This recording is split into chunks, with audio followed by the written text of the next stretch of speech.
আলু উপরে লাগাচ্ছেন নাকি?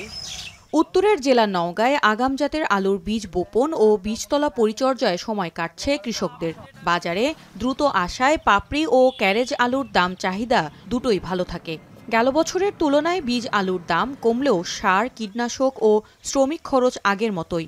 ফলে লোকসানের মধ্যেও ভালো দামের আশা কৃষকদের। সদরের চকবালুভরা গ্রামের কৃষক জীবন হোসেন গেল মৌসুমে লাভের আশায় হিমাগারে আলু রেখে বাজার কম হওয়ায় উল্টো চিত্র।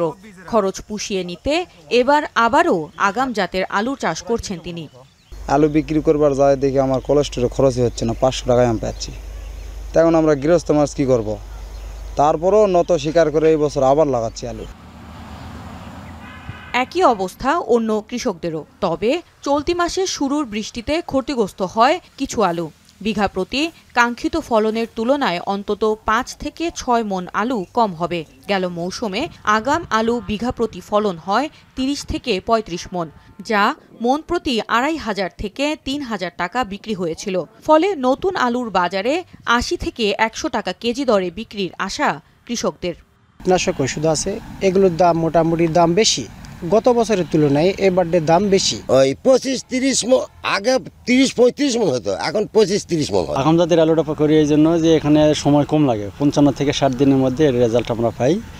আর এটার এবারে বীজের দাম কম পাইছি। আমাদের কৃষক পোষাচ্ছে না, আমাদের লাভবান করতে হবে, সরকার বলতে হবে জেলার সার ফসফেটের দামগুলো নিয়ন্ত্রণে আনতে হবে। কি ভাগ্যে খুঁজে বলা যাচ্ছে না খুব, হ্যাঁ, কারণ মার গেল এই আলু যা ফলন হতো কি ওই ফলন আর হবে না খুব। এই সময় আলু, এরপরে গম, এগুলো আমাদের করতে হবে। এখন দাম যেটাই হোক, অন্য ফসল আমরা খুবই কম করি। হঠাৎ বৃষ্টিতে ক্ষতিগ্রস্ত হওয়ায় কিছুটা দেরিতে বাজারে আসবে নতুন আলু, উৎপাদনও কিছুটা কম হবে। তবে আগাম জাতের আলুর দাম ভালো পেলে কৃষকরা লাভবান হবে বলে জানান কৃষিবিদরা।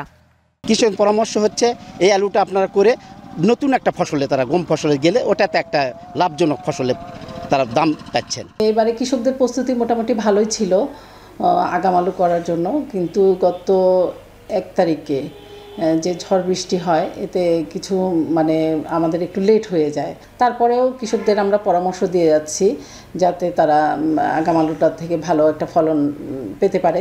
সাধারণত হয় কি যে আগাম আলুতে ফলন কম আসে, কারণ এখানে স্থানীয় জাতটা, বিশেষ করে লাল পাকড়ি, এই জেলায় লাল পাকড়ি জাতটা বেশি হয়ে থাকে, ফলন কম আসে, তবে দাম বেশি পাওয়ায় তাদের এটা পোষায় যায়।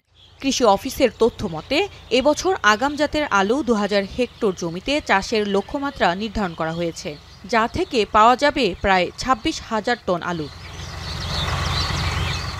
এখন নওগাঁ।